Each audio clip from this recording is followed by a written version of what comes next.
আমি বরিশাল থেকে ঢাকা এসেছি। বাংলাদেশ থেকে ফিলিস্তিনের পক্ষ থেকে ফিলিস্তিনের নারী ও শিশু নির্যাতন করছে, ইসরায়েলের জন্য প্রতিবাদ জানাইতেছি। অল বিশ্বে মুসলিম কান্ট্রি এক হও, আহলে সুন্নাত ওয়াল জামাত। বাংলাদেশ ওলি আল্লাহর দেশ, বাংলাদেশ পীর মুর্শিদের দেশ।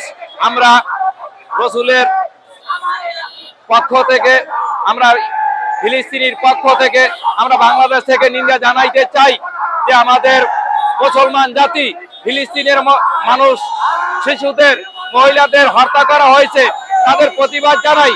ভারতে মোদী সরকার মুসলমানকে হত্যা করা হয়েছে, ঘরবাড়ি জ্বালাই দিতে আছে, বাড়ি লুটপাট করতে আছে, তার জন্য প্রতিবাদ জানাই।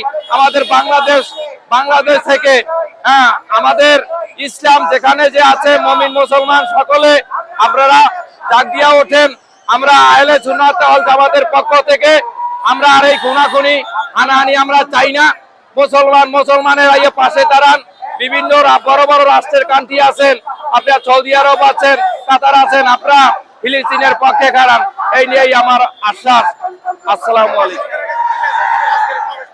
আজকের আমরা সরকারের কাছে জানাইতে চাই, আমরা বাংলাদেশ থেকে আহলে সুন্নাত ওয়াল জামাতের পক্ষ থেকে আপনারা ভারতবাসী, আপনারা জানাই দেন যে ভারতবাসী মুসলমান যে মোদী সরকার অত্যাচার করা হয়েছে, এই অত্যাচার বন্ধ করুন।